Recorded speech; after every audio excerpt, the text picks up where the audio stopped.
House of wellness के एक नए एपिसोड में आपका स्वागत है। आज हमारा टॉपिक है हियरिंग लॉस। हियरिंग लॉस एक कॉमन प्रॉब्लम है जो सीनियर सिटीजन्स फेस करते हैं। 1 in 3 people between the ages of 65 and 74 have hearing problems. I welcome Dr. Gayatri Sirur. ये एसोसिएट प्रोफेसर है CCYM के Harshu Advani college of special education के for the last 25 years. She's done her bachelor's in audiology and speech therapy from TN Medical College, Mumbai, and her master's in speech and hearing from AISH. She was confirmed PhD in audiology by MUHS.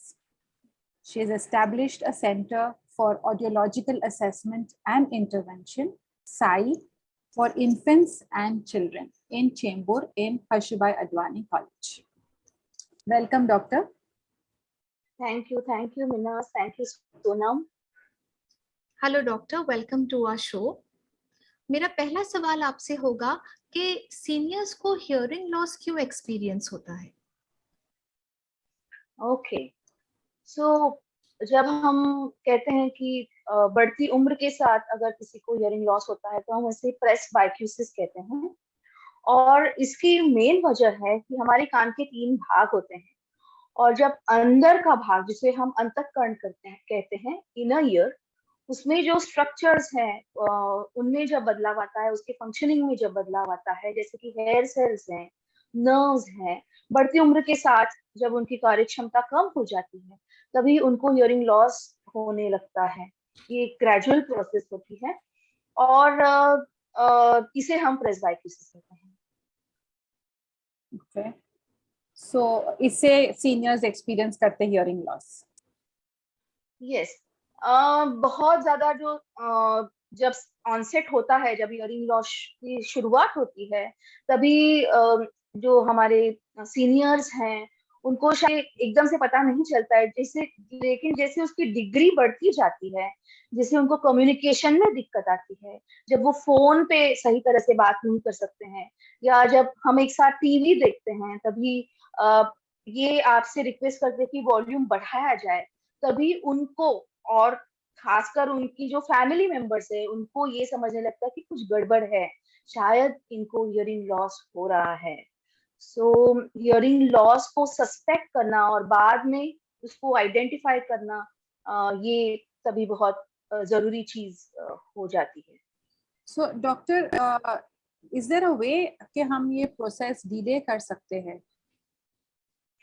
Okay, सो इसके लिए हमें प्रेस्बाइक्यूसिस के क्या कारण हो सकते हैं ये जानना बहुत जरूरी है। अगर हमारे फैमिली हिस्ट्री है प्रेस्बाइक्यूसिस की, तो भी हमें हियरिंग लॉस होने के चांसेस हो सकते हैं। उसके अलावा अगर किसी को डायबिटीज हो, हाइपरटेंशन की कोई शिकार हो, या एक चीज मैं अभी के जमाने में सबको कहना चाहूंगी कि अगर हम बहुत ज्यादा लाउड नॉइज जो होते हैं, अगर हम उसको बहुत ज्यादा एक्सपोज होते हैं, जैसे कि अगर आपका घर हो जहाँ काफी आजू बाजू में बहुत ज्यादा आवाज हो, कंटिन्यूअस नॉइज एक्सपोजर आपको हो, या आप ऐसे फैक्ट्री में या ऐसी जगह काम करते हैं जहाँ कंटिन्यूअस नॉइज आता हो, अगर आपका एक्सपोजर ऐसी कहीं जगह पे हो तो आप हियरिंग लॉस आपको हो सकता है। और एक बात है कि जो भी हम मेडिकेशन लेते हैं वो अगर ऑटोटॉक्सिक मेडिकेशन से भी हियरिंग लॉस हो सकता है।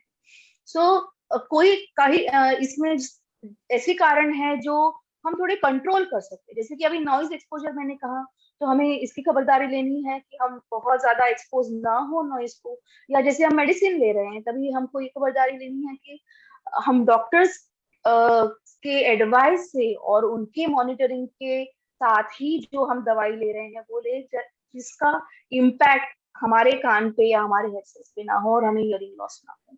सो ऐसी थोड़ी चीजें जो है उसका केयर हम ले सकते हैं।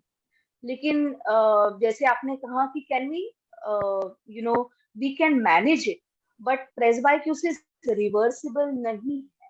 यानी अगर किसी को हियरिंग लॉस हो जाता है बढ़ती उम्र के साथ, तो ऐसी कोई दवाई नहीं है या ऐसे कोई सर्जरी नहीं है जिससे उसका हियरिंग लॉस फिर से यानी जो हियरिंग है वो हियरिंग सेंसिटिविटी हम फिर से नॉर्मल करें, ऐसे कोई अभी तक हमारे पास इसका सॉल्यूशन अभी तक नहीं है। मैनेजमेंट हम जरूर कर सकते हैं, हम हियरिंग लॉस को उसका उपचार जरूर कर सकते हैं। जी। काफी बार मेरी और मिनाज जी की इस टॉपिक पे चर्चा हुई है हियरिंग लॉस की। तो मिनाज जी हमेशा बोलती हैं कि बहुत स्टिग्मा अटैच्ड है हियरिंग एड पहनने में। जैसे अगर हमें आंख से ठीक से नहीं दिखता है तो चश्मे पहनने में हमें कोई प्रॉब्लम नहीं होता है, लेकिन काफी बार हम सुनते हैं कि सीनियर्स एब्सोल्युटली मना करते कि उन्हें हियरिंग एड नहीं पहनना है। तो स्टिग्मा एक अटैच्ड है इससे, इस पर आप क्या कहना चाहेंगे? I mean, it's absolutely true, very, very true कि acceptance of hearing loss and hearing aid is a big, big challenge. इसकी कई सारी वजह हो सकती है। एक कि जिनको हियरिंग एड पहनना है, जो व्यक्ति को हियरिंग लॉस है, उनके मन में ये डर लगता है कि मैं कैसा पहनूं, अगर लोग मुझे हियरिंग एड पहनते हुए देखेंगे तो क्या ये मुझे मेरा मजाक उड़ाएंगे। और ऐसे क्वेश्चंस हमें पूछे जाते हैं कि अगर मैं हियरिंग एड लगातार पहनता रहूं तो जो मेरी बची कुची श्रवण शक्ति है वो भी क्या कम कम होती जाएगी। So it's basically they are not aware, और इसकी वजह से एक्सेप्टेंस में एक स्टिग्मा होता है कि मैं कुछ एक्सटर्नल डिवाइस लगाऊं और लोग मुझे देखेंगे, लोग मेरे बारे में बातें करेंगे, मेरे हियरिंग लॉस के बारे में बातें करेंगे, ये उन्हें एक डर सा लगा रहता है। तो मैं कहूंगी कि ये जो उसके साथ जो स्टिग्मा अटैच्ड है वो निकालने के लिए या उसके ऊपर हमें अगर कुछ काम करना है तो फैमिली मेंबर्स का रोल इसमें बहुत ज्यादा इम्पोर्टेंट है, क्रूशियल है।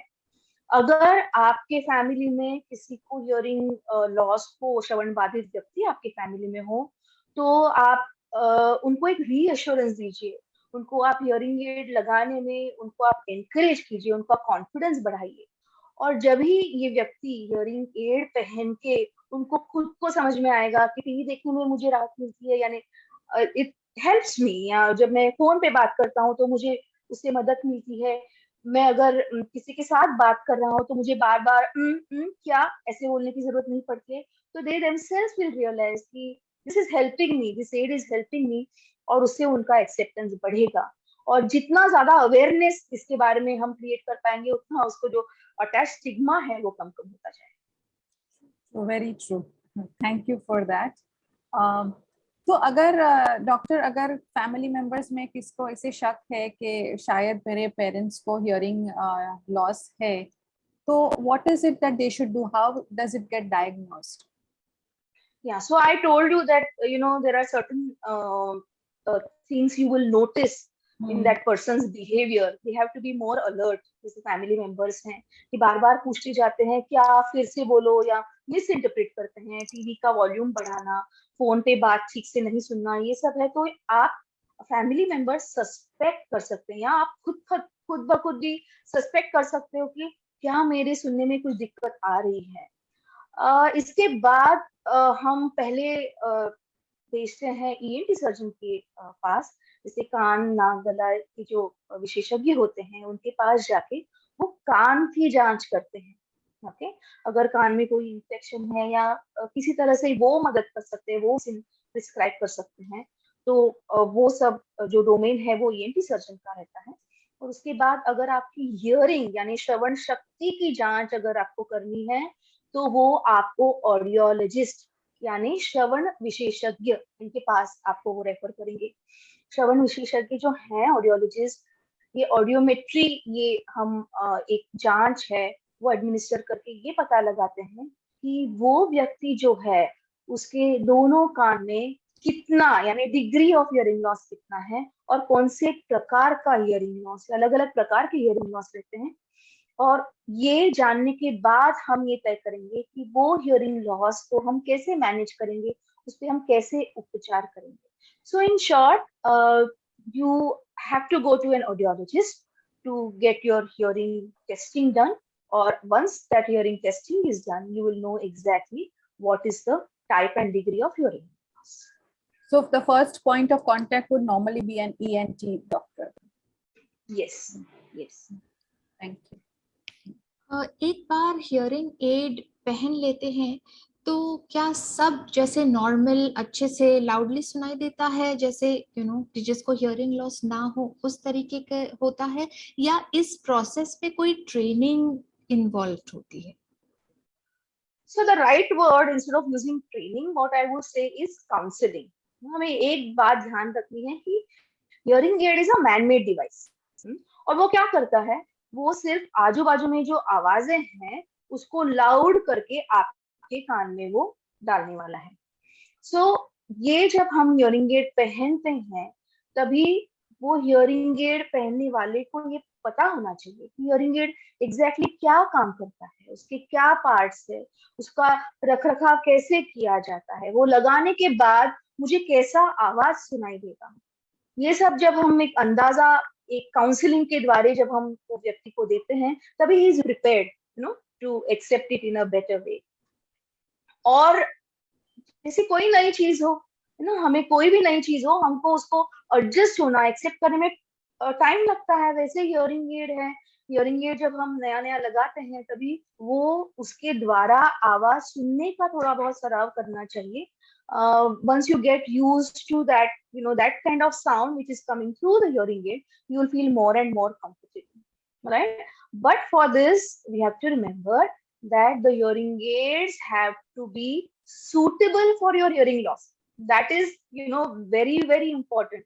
यानी suitable यानी क्या, बहुत लोग हमें पूछते हैं कि जितने महंगे hearing aids उतने वो बढ़िया रहेंगे क्या. ऐसे नहीं है. It all depends upon configuration of your hearing loss. It all depends upon degree of your hearing loss. And who will decide what suits you the best or what is, most appropriate for your hearing loss? That is an audiologist. So audiologists will help you to go through, this hearing aid testing. Hearing aid का testing होता है, rigorous testing होता है, और उसके बाद ही ये तय किया जाता है कि आपको कौन सा hearing aid suitable हो, और उसके अनुसार बाद में उसकी प्रोग्रामिंग की जाती है. इसीलिए हियरिंग एड जो है वो ऑडियोलॉजिस्ट से ही लेना बहुत बहुत जरूरी है. ओके, सो ऑडियोलॉजिस्ट है वो हियरिंग की जांच करेंगे, वो आपको हियरिंग एड भी देंगे और काउंसलिंग भी करेंगे कि how they are supposed to use it and how they are supposed to take care of it, right? Absolutely absolutely. लेकिन मैंने कभी कभी सुना है जो सीनियर्स हियरिंग एड पहनते हैं, दे समटाइम्स कंप्लेन कि हमें आवाज जरा ज्यादा लाउड सुनाई देती है, and then they get startled when they use the hearing aid. So what does this imply and how can they overcome this? So Meena ji, जैसे मैंने अभी आपको बताया कि हियरिंग एड जो है वो सुटेबल होना बहुत जरूरी है. वो अवेयरनेस हमें लोगों में बढ़ाना चाहिए कि अगर कोई भी व्यक्ति को हियरिंग एड पहनने के बाद उनको ऐसे लगता हो कि बहुत जोर की आवाज आ रही है और अनवेरेबल साउंड है, या आजू बाजू में जब बहुत बड़ी आवाजें आती है तब वो स्टार्टल हो जाते हैं, चौंक जाते हैं, तभी उनको तुरंत उनके ऑडियोलॉजिस्ट को कांटेक्ट करना है. ऑडियोलॉजिस्ट ये देखेगा कि जो एम्प्लीफिकेशन हो रहा है, जो आवाज बढ़ के उनके कान में जा रही है, वो क्या उनके कंफर्टेबल लेवल से बहुत ज्यादा है, तो वो ये तय करेंगे ऑडियोलॉजिस्ट, और प्रोग्रामिंग करके ये देखेंगे कि मोस्ट कंफर्टेबल या टॉलरेट करने वाली कौन सी हद तक वो साउंड टॉलरेट कर सकते हैं, वो रीप्रोग्रामिंग करके ये तय करेंगे. तो अगर कोई भी हमारे सीनियर सिटीजन ऐसे लगता है कि हियरिंग एड प्रिस्क्राइब करने के बाद अगर इनको ऐसी कोई दिक्कत है, so I would suggest that immediately they have to contact their audiologist and get the issue sorted. Okay, understood. Thank you, Dr. Gayatri Sirur, for giving us this valuable information. ये जो episode है, I'm sure seniors जब देखेंगे तो it's going to create awareness on hearing and hearing loss, or what should they be doing about it. So thank you so much for coming in. Thank you so much, Thank doctor, for your time, for all this knowledge. और मैं सब seniors को request करती हूँ कि please go to an ENT, आप एक audiometry करा लीजिए, and if you need to wear a hearing aid, please go ahead and do it. Thank you so much, and cheers to wellness. Cheers to wellness. you.